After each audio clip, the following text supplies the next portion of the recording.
Hello friends, स्वागत है आपका अपने यूट्यूब चैनल जेएनपी जोन में। दोस्तों, आज का ये हमारा वीडियो मराठा साम्राज्य एवं शिवाजी से संबंधित है। मराठा साम्राज्य का उदय शिवाजी के नेतृत्व में होता है। शिवाजी के नेतृत्व में मराठा साम्राज्य का उदय होता है और मराठा साम्राज्य को हम लोग दो चरणों में विभाजित करते हैं। पहला चरण चलता है 17वीं शताब्दी के पूर्वार्ध से लेकर औरंगजेब की मृत्यु तक, और द्वितीय चरण चलता है, उस समय दौर चल रहा था उत्तरवर्ती मुगल शासक का, जिसमें मराठा साम्राज्य के वास्तविक शासक बन जाते हैं पेशवा। जब पेशवा मराठा साम्राज्य के वास्तविक शासक बन जाते हैं तो उसे हम लोग द्वितीय चरण के रूप में पढ़ते हैं। तो मराठा साम्राज्य को कितने भागों में बांटा गया है? दो भागों में। पहला 17वीं शताब्दी के पूर्वार्ध से लेकर चलता है औरंगजेब की मृत्यु तक।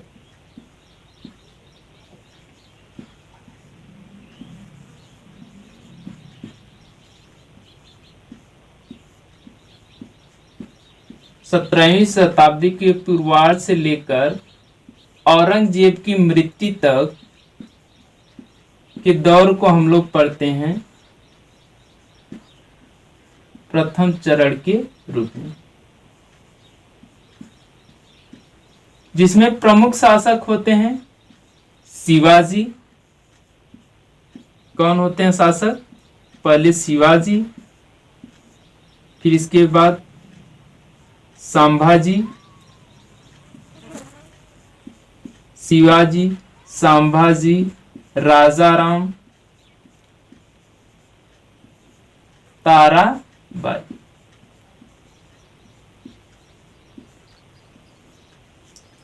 सत्रहवीं शताब्दी के पूर्वार्ध से लेकर औरंगजेब की मृत्यु तक मराठा साम्राज्य का प्रथम चरण चलता है, जिसमें प्रमुख शासक होते हैं शिवाजी, संभाजी, राजाराम एवं ताराबाई। द्वितीय चरण चलता है जब पेशवा मराठा साम्राज्य के वास्तविक शासक बन जाते हैं। जब पेशवा मराठा साम्राज्य के वास्तविक शासक बन जाते हैं तो उसे हम लोग द्वितीय चरण के रूप में पढ़ते हैं। इस समय दौर चल रहा था उत्तरकालीन मुगल शासक का। उत्तरकालीन मुगल शासक, जिसमें पेशवा मराठा साम्राज्य के वास्तविक शासक होते हैं। तो पहला चरण चलता है आपका 17वीं शताब्दी के पूर्वार्ध से लेकर औरंगजेब की मृत्यु तक, जिसमें प्रमुख शासक शिवाजी, संभाजी, राजाराम एवं ताराबाई। द्वितीय चरण चलता है जिसमें पेशवा मराठा साम्राज्य के वास्तविक शासक बन जाते हैं। जब पेशवा मराठा साम्राज्य के वास्तविक शासक बन जाते हैं तो इसे हम लोग द्वितीय चरण के रूप में पढ़ते हैं, और इस समय दौर चल रहा था उत्तरकालीन मुगल शासक। अब हम लोग पढ़ने का प्रयास करेंगे शिवाजी के बारे में। शिवाजी का जन्म 1627 ईस्वी में पूना के शिवनेर किले में होता है। शिवाजी का जन्म 1627 ईस्वी में पूना के शिवनेर किले में होता है। इनके पिताजी का नाम शाहजी भोसले एवं माताजी का नाम जीजाबाई होता है, और इनके जीवन पर जो व्यक्तिगत प्रभाव पड़ा था वह इनके दादाजी का था। शिवाजी का जन्म 1627 ईस्वी में पूना के शिवनेर किले में होता है। पिताजी का नाम शाहजी भोसले, माता का नाम जीजाबाई, और इनके जीवन पर जो व्यक्तिगत प्रभाव पड़ा था वो इनके दादाजी का पड़ा था। इनके गुरु का नाम रामदास जी बताया जाता है, जो कि एक दसबोध पुस्तक में वर्णन मिलता है कि इनके पिताजी का नाम, इनके गुरु का नाम क्या है? रामदास। शिवाजी का प्रारंभ में एकमात्र उद्देश्य होता है स्वतंत्र राज्य की स्थापना करना, और स्वतंत्र राज्य की स्थापना के क्रम में वो सबसे पहले प्रारंभिक सैन्य अभियान शुरू करते हैं बीजापुर के शासक होते हैं आदिल शाह के विरुद्ध। आदिल शाह के विरुद्ध वह सबसे पहले अपना प्रारंभिक सैन्य अभियान शुरू करते हैं, और ये सैन्य अभियान चलाते कैसे थे, तो ये गोरिल्ला युद्ध पद्धति अपनाते थे। अपनी छोटी सी एक सेना बनाते थे, पहाड़ों में छिपे रहते थे और अचानक क्या करते थे, किसी किले पर जाकर के आक्रमण करते थे। फिर आक्रमण करने के बाद फिर जाकर पहाड़ियों में छिप जाते थे। और जब पहाड़ियों में जाकर छिप जाते थे तो ये पद्धति को कहा जाता है गोरिल्ला युद्ध पद्धति। तो शिवाजी का जन्म कब होता है, 1627 ईस्वी में। शिवाजी का जन्म होता है 1627 ईस्वी में शिवाजी का जन्म होता है। मृत्यु कब होती है, 1680 ईस्वी में। और इनके पिताजी का नाम होता है, शाहजी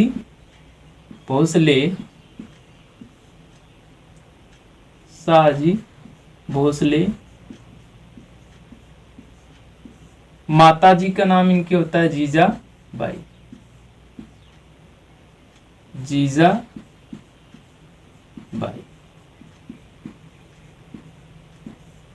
और इनके जीवन पर जो व्यक्तिगत प्रभाव पड़ा था वह इनके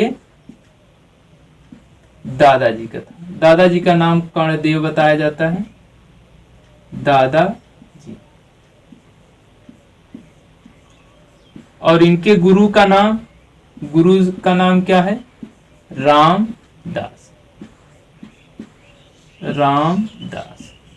और एक दसबोध नामक पुस्तक में उल्लेख मिलता है, इनके गुरु का नाम क्या है, रामदास। इनका जो प्रारंभिक उद्देश्य होता है, इनका प्रारंभिक उद्देश्य होता है स्वतंत्र राज्य की स्थापना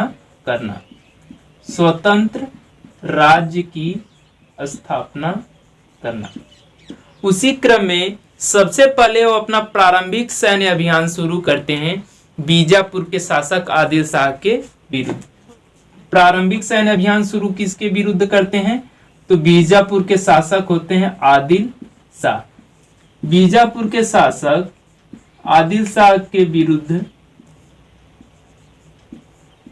बीजापुर के शासक होते हैं आदिल शाह, उनके विरुद्ध ये अपना प्रारंभिक सैन्य अभियान शुरू करते हैं, जिनका नाम क्या होता है, आदिल शाह।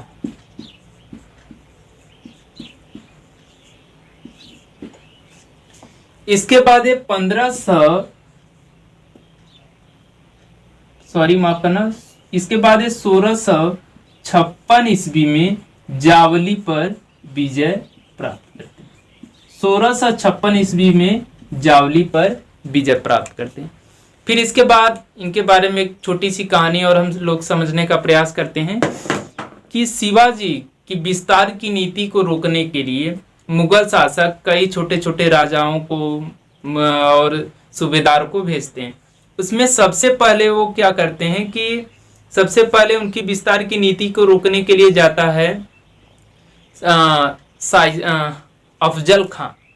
शिवाजी की विस्तार की नीति को रोकने के लिए सबसे पहले अफजल खां जाता है और अफजल खां को शिवाजी बड़ी ही चतुराई के साथ मार देते हैं।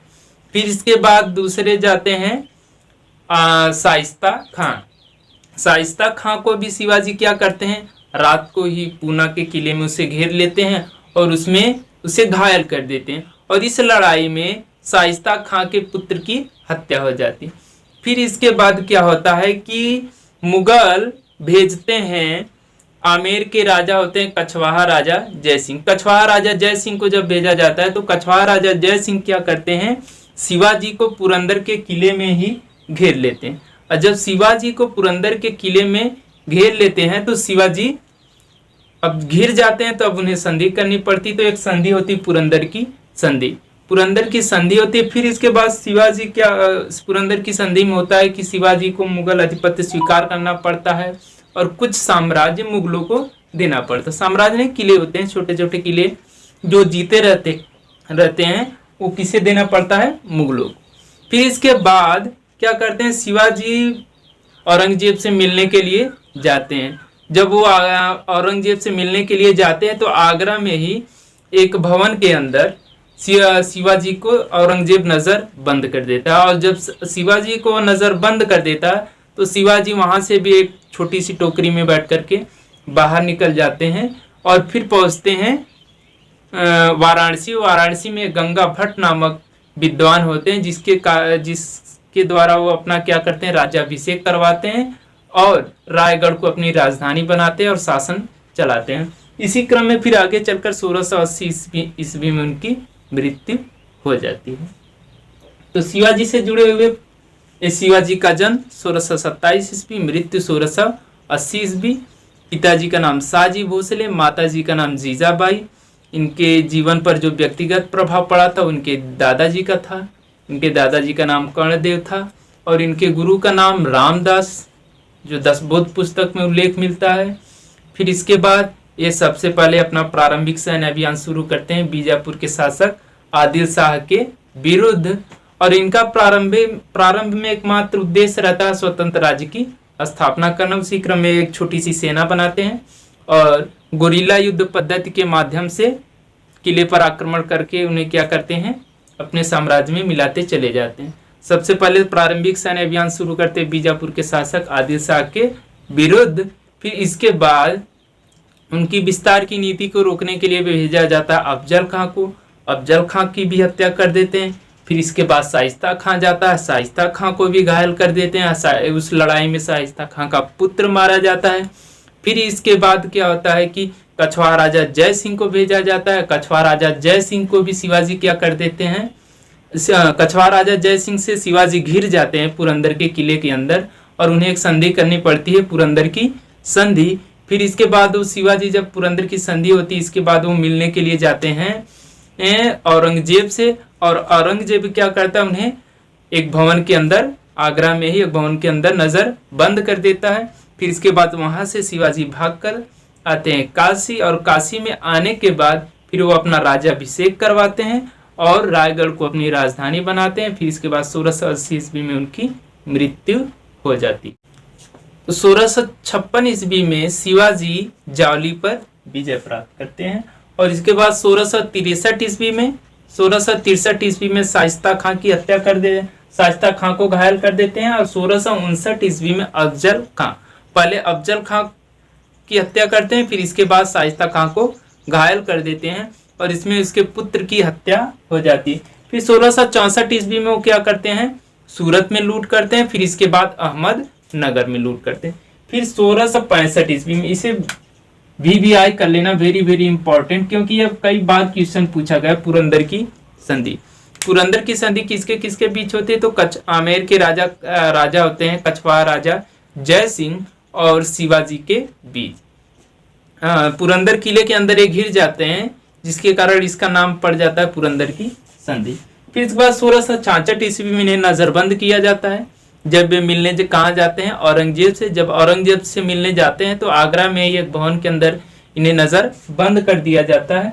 फिर 1656 ईस्वी में अपना राज्याभिषेक करवाते हैं। काशी में एक प्रसिद्ध विद्वान होते हैं श्री गंगा भट्ट, श्री गंगा भट्ट के द्वारा ये अपना राज्याभिषेक करवाते हैं और रायगढ़ को अपनी राजधानी बनाते हैं। अब हम लोग अगले टॉपिक के रूप में पढ़ेंगे शिवाजी के प्रशासन के बारे में। शिवाजी अपना प्रशासन चलाने के लिए अष्टप्रधान का प्रयोग करते। अष्टप्रधान में टोटल 8 मंत्री थे, जिसमें से पेशवा क्या थे, संपूर्ण, जिसमें पहला पद था पेशवा का। अब पेशवा संपूर्ण राज्य की देखभाल किया करते और यही पेशवा आगे चल करके क्या हो जाते हैं, मराठा साम्राज्य के वास्तविक शासक। स्लाइड आपकी स्क्रीन पर आ गई होगी, देखिए ध्यान से। तो पहला था पेशवा। पेशवा मुख्य प्रधान या प्रधान मंत्री, जो कि संपूर्ण राज्य की देखभाल किया करते हैं। दूसरे थे अमात्य। अमात्य कौन है, तो राज्य की आय एवं व्यय का जो विवरण रखते थे उन्हें अमात्य कहा जाता था। तीसरे थे मंत्री या वाकिशनाविस, राजा के दैनिक कार्यों का विवरण रखते थे, दिन भर के जो कार्य होते हैं उनका लेखा जोखा रखते हैं। चौथे थे सचिव या इन्हीं को सुरनाविस कहा जाता है, राज्य की पत्र व्यवहार परगने का हिसाब किताब, इसे चिटनीस भी कहते हैं। सचिव, सुरनाविस या इसी को चिटनीस भी कहा जाता है। पांचवें थे सुमंत या दबीर, इन्हें विदेश मंत्री भी कहा जाता है। ये राजा को संधि या युद्ध के बारे में सलाह देते थे। इसके बाद सेनापति, सेनापति का कार्य था सेना की भर्ती करना, संगठन, शिक्षा इत्यादि। इसके बाद पंडित, पंडित राव, सातवें थे पंडित राव, विद्वान होते हैं ये, जो धार्मिक कार्य अनुष्ठान संबंधी कार्य, जहां भी धार्मिक कार्य होते थे कौन जाते थे? पंडित।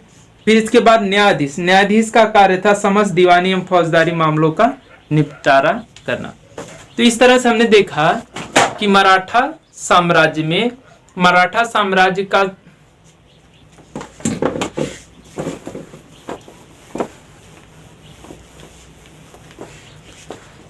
तो इस तरह से हमने देखा मराठा साम्राज्य का संचालन या मराठा साम्राज्य का प्रशासन अष्टप्रधान के माध्यम से चलता है। अष्टप्रधान के माध्यम से मराठा साम्राज्य का प्रशासन चलता है। अष्टप्रधान में टोटल 8 मंत्री थे, जिसमें से पहला जो प्रमुख था वह था पेशवा, और यही पेशवा आगे चल करके मराठा साम्राज्य के वास्तविक शासक बन जाते हैं। और अगले पॉइंट हम के रूप में हम लोग पढ़ेंगे लगान व्यवस्था। लगान व्यवस्था क्या था कि शिवाजी जो अपना प्रशासन बनाए थे, इतना बड़ा साम्राज्य बनाए थे, उसे चलाने के लिए आय चाहिए, और आय को इकट्ठा करने के लिए ये लगान व्यवस्था लगाए थे। लगान व्यवस्था, इस लगान व्यवस्था में क्या था? ये दो प्रकार के टैक्स लगाए थे, कर लगाए थे। उसमें था पहला चौथ और दूसरा था सरदेश मुखी। सरदेश मुखी, चौथ एवं सरदेश मुखी के माध्यम से आय को इकट्ठा किया जाता है और प्रशासन में जहां भी आय का कार्य होता था लगाया जाता था। तो इस तरह से हमने शिवाजी के बारे में एवं मराठा साम्राज्य के बारे में पढ़ा।